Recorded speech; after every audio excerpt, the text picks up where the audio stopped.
On my 21st birthday, my stepmom Lauren crashed my villa party, yelling, "He tried to assault me," in front of everyone. Dad slapped me out the door into the rain, labeling me a monster. 7 years later, she's begging in my office. I'd been counting down to that party for months. Our villa glowing with crystal chandeliers, 50 guests sipping champagne, jazz music filling the air. I was on cloud 9, wearing my best suit, thinking this was my night. Dad even raised a glass, toasting my future. But Lauren had other plans. She stormed in, her dress torn at the shoulder, mascara streaking down her face like she'd planned it. She pointed at me with a trembling finger, her voice cracking as she screamed to Dad. The room went dead silent, glasses clinking to a stop. Dad's face turned red. He didn't even ask for my side. I hit the marble steps hard, rain soaking my shirt as the door slammed shut. Through the window, I saw her smirk, knowing she'd won. That night, she stole everything. My $51 million inheritance, a $34 million villa, and my entire future. Here's the tea. Mom passed when I was 10, leaving me a sapphire necklace, my only piece of her. Dad was a ghost after that, barely seeing me. 8 months later, Lauren swept in, 15 years younger, all charm, with her red lipstick and fake smiles. "I'll be your new mom," she'd say, cooking my favorite ribs. But her eyes turned cold when Dad wasn't looking. She brought her son Mike, 3 years older, who got new iPhones, private school, and summer camps while I got hand-me-downs and ignored.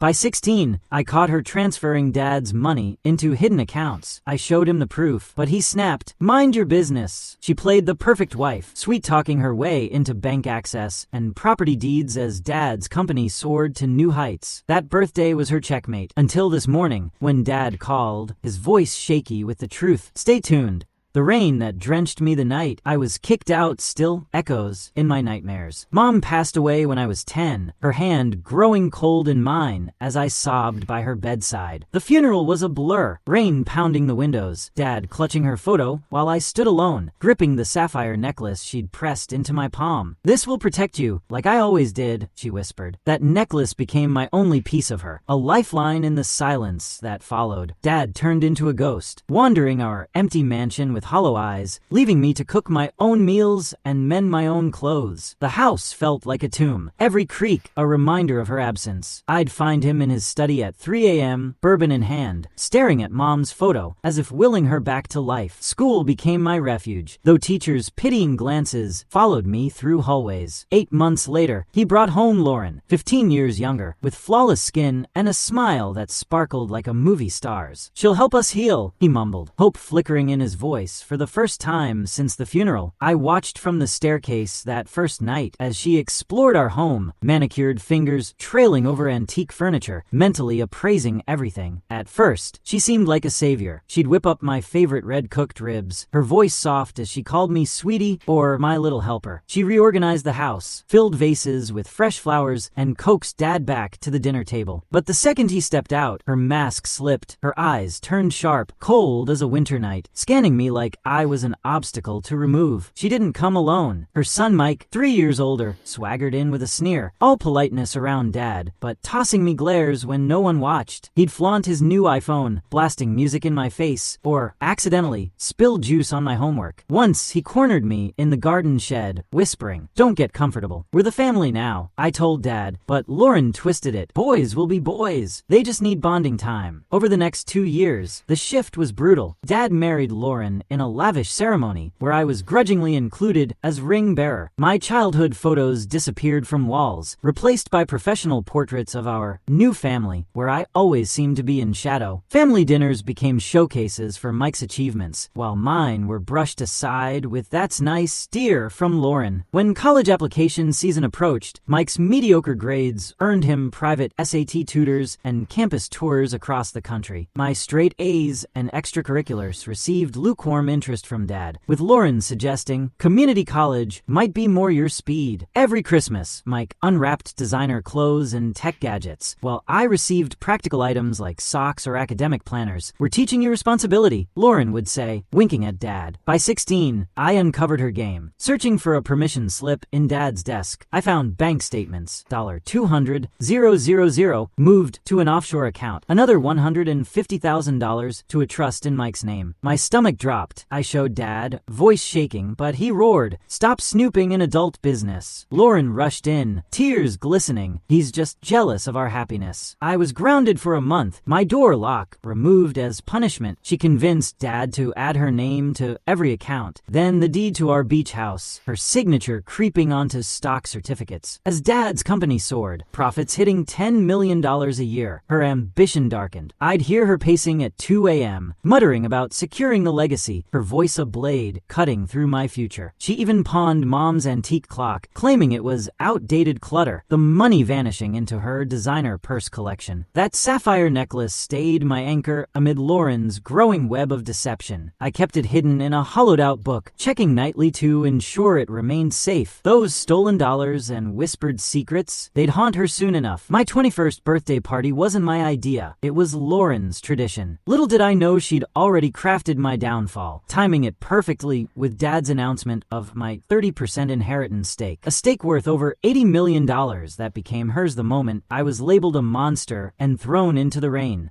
That sapphire necklace pressed against my chest as I stepped into my 21st birthday party, a night I'd dreamed of for months. The villa glowed, crystal chandeliers casting golden light across marble floors, champagne towers fizzing for 50 guests in designer outfits. Dad had flown in from Europe, his rare smile breaking through years of distance. "Tonight's your night, son," he murmured, a phrase I'd waited years to hear. Then Dad clinked his glass, silencing the crowd. "As our family tradition," he began, voice firm, "my son inherits 30% of our empire, $51 million in shares, and a $34 million villa on the coast." Applause erupted. Lauren's smile froze, her fingers whitening around her flute, eyes darkening with rage. Mike, slouched by the bar, set his drink down, his smirk twisting into a cold stare. She rose gracefully, excusing herself, dragging Mike into the hallway. I edged closer, catching her hiss, "We can't let him have it," before the door clicked shut. Hours later, as the party mellowed, a blood-curdling scream ripped through the villa. I sprinted downstairs to find Lauren in the foyer, her silk robe strategically torn, tears streaming as she collapsed into Dad's arms. "He attacked me," she wailed, pointing at me, her voice trembling with fake terror. I saw the lust in his eyes, like a wild animal. Red marks streaked her cheek, marks I'd later realize she'd made herself. Mike stepped from the shadows. I saw him follow her upstairs. He lied smoothly. "He's always had this tendency." The room exploded.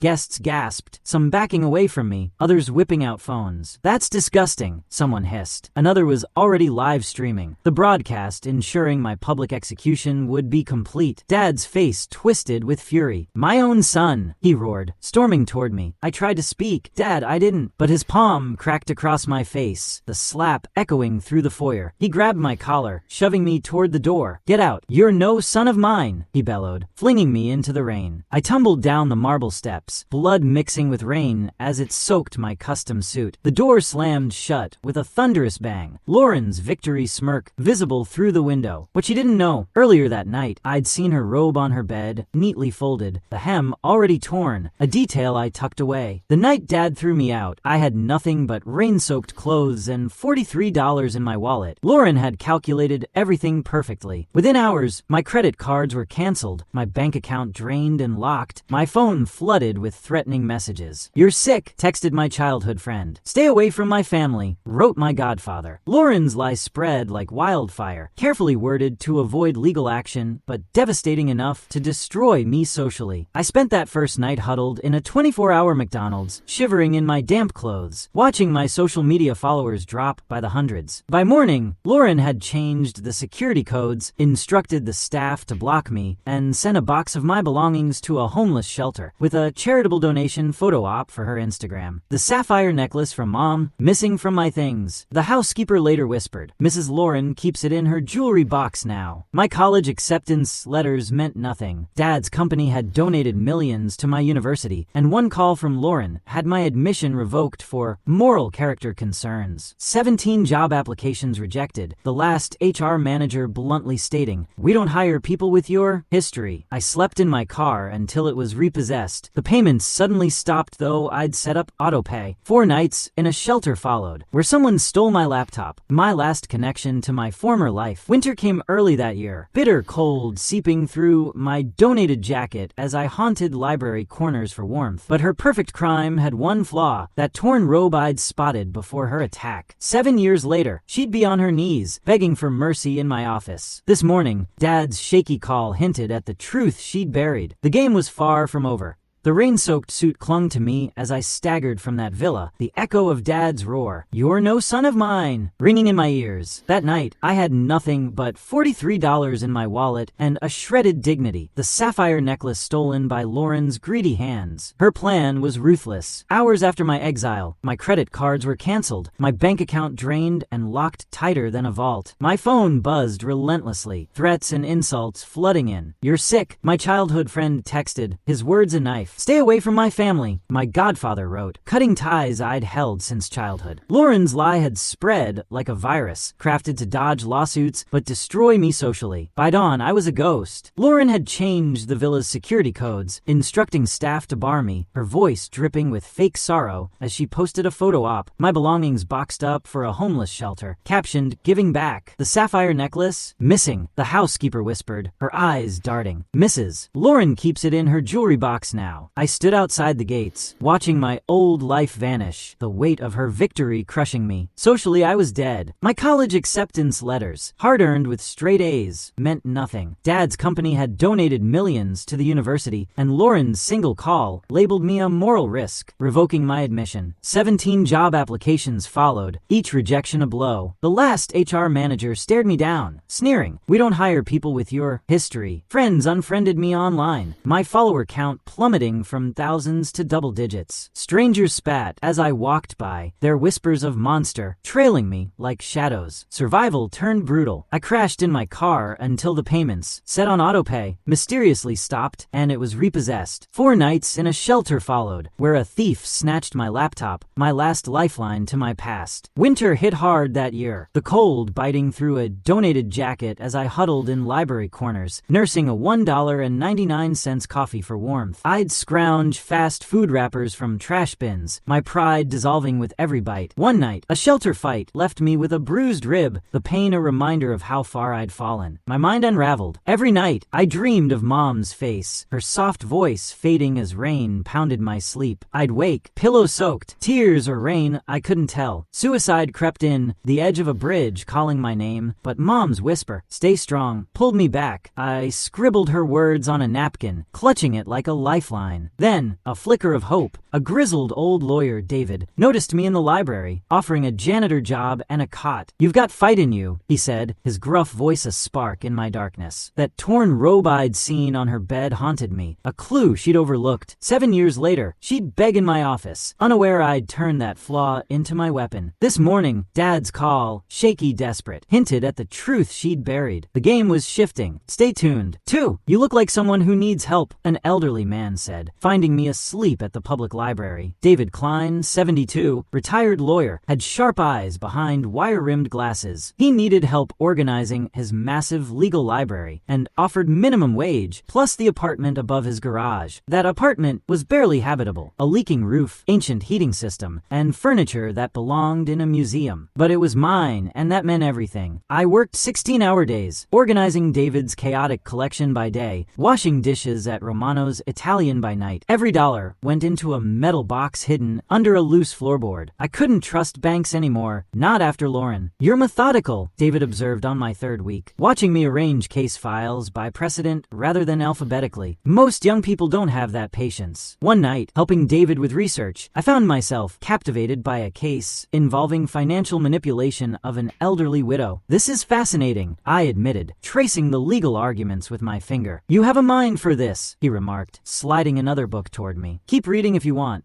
I devoured that book, then another and another. Law became my escape and my path forward. While scrubbing pots at Romano's, I'd mentally review cases, connecting patterns across different rulings. What happens when someone manipulates an elderly person's will? I asked David one evening, thinking of Dad's sudden changes to his financial documents. Undue influence, he replied, studying me carefully. Why do you ask? The story poured out of me. Mom's death, Lauren's calculated arrival, how she'd isolated Dad, manipulated his finances, and finally, the perfectly staged trap on my birthday. David listened without interruption, then said words that changed everything. That's textbook predatory behavior toward your father. And what she did to you. Defamation with financial damages. For the first time since that rainy night, hope flickered. Can anything be done? Not without evidence, David sighed. And after time passes, I don't care how long it takes, I interrupted. I need to understand how to fight this. The next day, David brought home LSAT prep books. If you're serious about justice, start here. 3 years of grueling work followed. Washing dishes until 2 a.m., studying until dawn, taking online classes during my lunch breaks. I cut expenses to the bone. No movies, no restaurants, no new clothes. Just work, study, save. The LSAT prep books became my constant companions, pages dog-eared and highlighted until they barely closed. The day my LSAT scores arrived, 171, top 2%, David handed me a gift. Application fees for Harvard Law, paid in full. You've earned this, he said simply. Now go make it count. I received my acceptance letter on the anniversary of the night Dad threw me out, with David's recommendation letter and a scholarship that covered half the tuition. I was going to Harvard Law School. The rest I would pay with my savings, $27, $6.35 in cash, stored in that metal box. Law school was both heaven and hell. I took every class on family law, estate planning, and financial fraud. Professors noticed my obsessive attention to detail, my ability to spot manipulation in contracts. You understand predators, one remarked after class. That's rare. While classmates interned at prestigious firms, I focused on elder abuse cases, working for free with a nonprofit that helped seniors recover stolen assets. Every case taught me something new. Every victory fueled my determination. I graduated top 10% of my class, declining offers from Wall Street firms to join Stevens and Hargrove, specialists in high-net-worth estate disputes. By day, I helped wealthy families recover embezzled fortunes. By night, I built my own case against Lauren, piece by meticulous piece. I hired a private investigator to track Lauren and Mike's spending, documenting their lavish lifestyle while Dad's health declined. I connected with former household staff through social media, collecting statements about Lauren's behavior when Dad wasn't around. Most crucially, I located Dad's original financial advisor, fired by Lauren, who had copies of the original estate plans before her revisions. 5 years after being thrown out in the rain, I opened my own practice, Klein and Associates, named in honor of David, who'd passed away the previous year, leaving me his legal library and enough money to lease a modest office in the financial district. My reputation grew quickly. I won a landmark case against a stepson who'd manipulated his elderly stepfather out of $12 million. Then another, recovering $8 million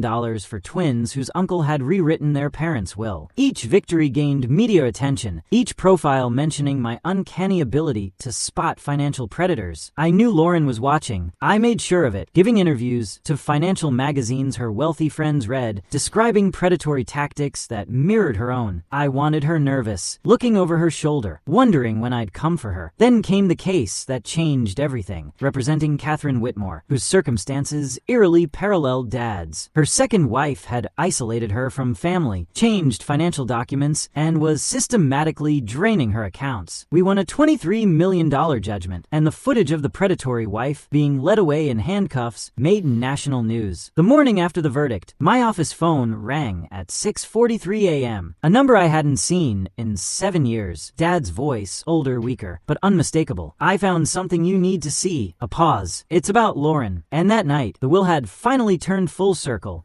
Dad's voice cracked over the phone. I found a recording, he said, each word heavy with shame. In her jewelry box. She's been threatening Mike, saying she'll cut him off if he ever tells the truth about what happened that night. My pulse quickened. What truth, Dad? She planned it all. The torn clothes, the marks on her face, everything. His breathing was labored. I need to see you. 7 years of anger and hurt rose in my throat. I tried to tell you that night. I know, he whispered. God help me, I know. I agreed to meet him at my office the following day. After hanging up, I sat motionless, staring at the Harvard Law degree on my wall, wondering if this was another trap. I called my private investigator. I need surveillance on Lauren Richards starting now. Every move, every call, every text. Dad arrived at 9 a.m. sharp, aged beyond his 65 years. His once commanding presence diminished, shoulders hunched, hands trembling slightly as he placed a small voice recorder on my desk. I found this while looking for Mom's old photographs, he explained. Lauren keeps a box of leverage hidden in our closet. I pressed play, and Lauren's voice filled the room. If you ever breathe a word about what we did to him, I'll make sure you end up with nothing, just like him. Remember who pays for your apartment, your car, your gambling debts. $23 million last year alone, Mike. Don't test me. Mike's slurred response. He was your stepson, Mom. We destroyed his life over money. Doesn't that bother you at all? Her laugh was chilling. Please. He was going to inherit everything we worked for. The little orphan boy with his pathetic necklace. We did what we had to do. Dad's face crumpled as the recording continued, revealing how they'd planned everything. Lauren deliberately tearing her clothes, Mike practicing his witness statement, even timing it perfectly with Dad's inheritance announcement. There's more, Dad said, pulling out financial statements. She's been systematically draining company accounts. Over $37 million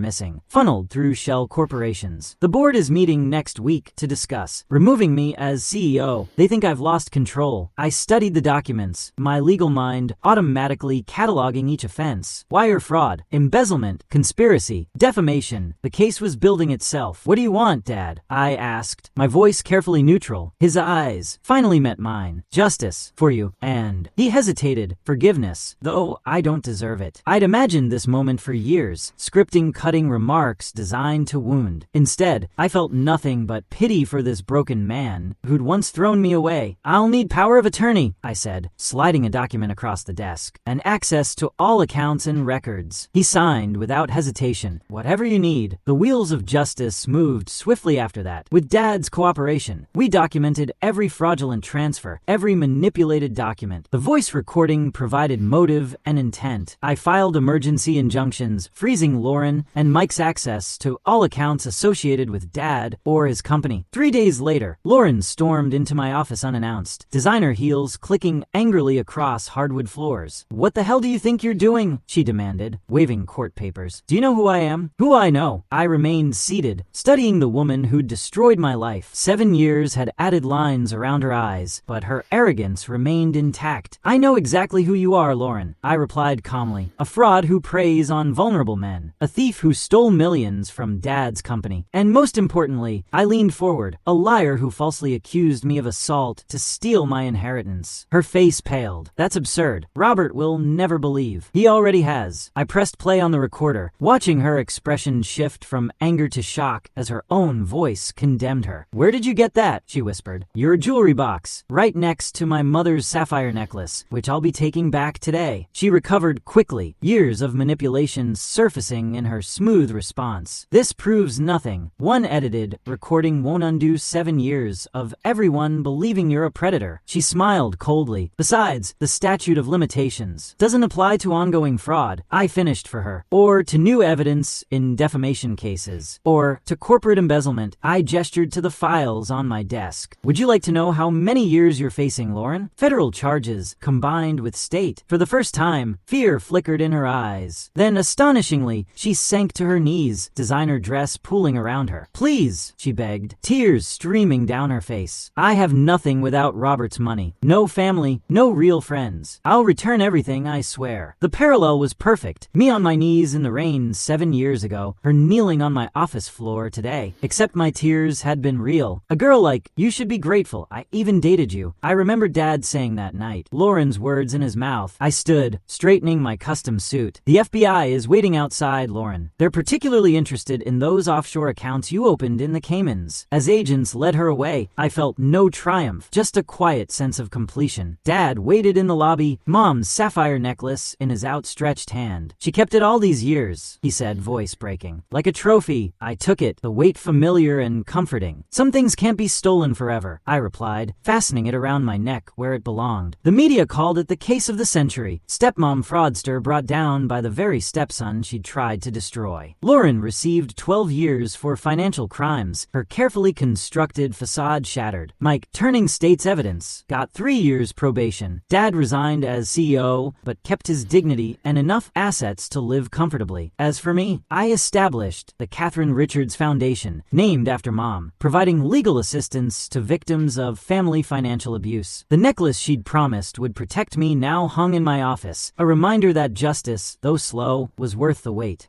The morning after Lauren's arrest made national headlines. I stood on my office balcony, watching the sunrise over the city. The sapphire necklace caught the light, casting blue reflections across my suit. 7 years of single-minded focus had culminated in this moment. Yet I felt strangely hollow. Now what? David's voice seemed to echo in my mind. He'd asked me that question countless times during our late-night study sessions. After you get justice, then what will you live for? I never had an answer then. I wasn't sure I had one now. Dad called daily, awkward conversations filled with his attempts at reconciliation. The family company stabilized under new leadership, with me retaining the 30% stake that should have been mine 7 years ago, now worth over $120 million. The Malibu villa, my other inheritance, stood empty, its rooms still haunted by memories of that fateful birthday party. 3 months after the arrest, I visited Lauren in prison. She sat across from me in an orange jumpsuit, her carefully maintained beauty fading without designer creams and professional styling. "Why are you here?" she asked, eyes suspicious. "To understand," I replied simply. She studied me, then shrugged. "What's to understand?" I saw an opportunity and took it. "Your father was rich, lonely, and easy to manipulate. You were the only obstacle. Was it worth it?" I asked. A flicker of something, regret perhaps, crossed her face before her mask returned. "You won. Isn't that enough for you?" I left without answering, her question following me out. Was it enough? The victory felt smaller than I'd imagined during those cold nights in David's garage apartment. Dad sold the mansion where I'd grown up, moving to a modest house near the coast. I helped him move, an uncomfortable day of navigating around 7 years of absence. As we unpacked boxes in his new living room, he handed me a small package wrapped in tissue paper. "I found this in the attic," he said. "I think you should have it." Inside was Mom's journal from the year before she died. That night, I read her words until dawn, tears streaming down my face. She wrote about her fears for me, her worry that Dad would retreat into work after she was gone, her desperate hope that I would find strength within myself. "My greatest wish," she'd written in her final entry, "is that my son grows into a man who uses his power to protect, not to punish. Strength without compassion is just another form of weakness." The words struck me like a physical blow. I'd become powerful, yes, but had I become the protector she'd hoped for, or just another person wielding power for personal vengeance? The next day, I made 3 decisions that would reshape my life. First, I established the Catherine Richards Foundation with a $50 million endowment dedicated to providing legal representation to victims of family financial abuse. Not just high-profile cases, but the everyday tragedies that never made headlines. Elderly parents exploited by children, vulnerable spouses manipulated out of their assets. Second, I began teaching a free monthly legal clinic at the same shelter where I'd spent those desperate nights after being expelled from home. "Everyone deserves to understand their rights," I told the director, "especially those who can't afford to pay for that knowledge." Third, I reached out to Dad with an invitation to dinner, not at some exclusive restaurant, but at Romano's Italian, where I'd once washed dishes until my hands cracked and bled. "Why here?" he asked, looking around at the modest surroundings. "Because this place was part of my journey," I answered, "and you should know my whole story, not just the ending." Over pasta served by waiters who'd once been my colleagues, I told him everything. The McDonald's nights, the stolen laptop, David's kindness, the LSAT studies, Harvard's challenges. With each chapter, his eyes grew more pained, understanding for the first time what his actions had cost me. "I failed you," he said finally, his food untouched. "I can never undo that." "No," I agreed, "but we can choose what happens next." Rebuilding our relationship was slow, awkward work. Weekly dinners became our tradition, each one slightly less strained than the last. He volunteered at the foundation, using his business connections to secure additional funding. I helped him navigate retirement, finding purpose beyond the corporate world that had consumed his life. The media attention eventually faded. Lauren's sentence was upheld despite expensive appeals. Mike, after serving his probation, contacted me with a surprising request to volunteer at the foundation. "I want to make amends," he said. I assigned him to the mailroom, a position he accepted with unexpected humility. As for the the Malibu villa, my inheritance that had triggered Lauren's desperate scheme. I converted it into a retreat center for families recovering from financial trauma. The room where Lauren had staged her attack became a therapy space. Darkness transformed into light. On the 5th anniversary of Lauren's conviction, I stood again on that office balcony, Mom's necklace catching the sunrise. David's question returned. Now what? But this time, I had an answer. Justice had been my lifeline when I had nothing else. But it wasn't enough to build a life around. Mom had known that all along. The real power wasn't in punishment, but in protection, using my skills to shield others from suffering as I had suffered. I touched the sapphire, remembering Mom's words, "This will protect you," like I always did. She'd been right, though not in the way I'd imagined. The necklace hadn't protected me through magic, but through purpose, giving me something to hold on to when everything else was lost. True wealth, I'd learned, wasn't measured in millions or properties. It was found in rebuilding what seemed irreparably broken: trust, purpose, connection. It was found in using power to protect, not punish. Mom would have been proud of that, even if it took me 7 years and a long, painful journey to understand.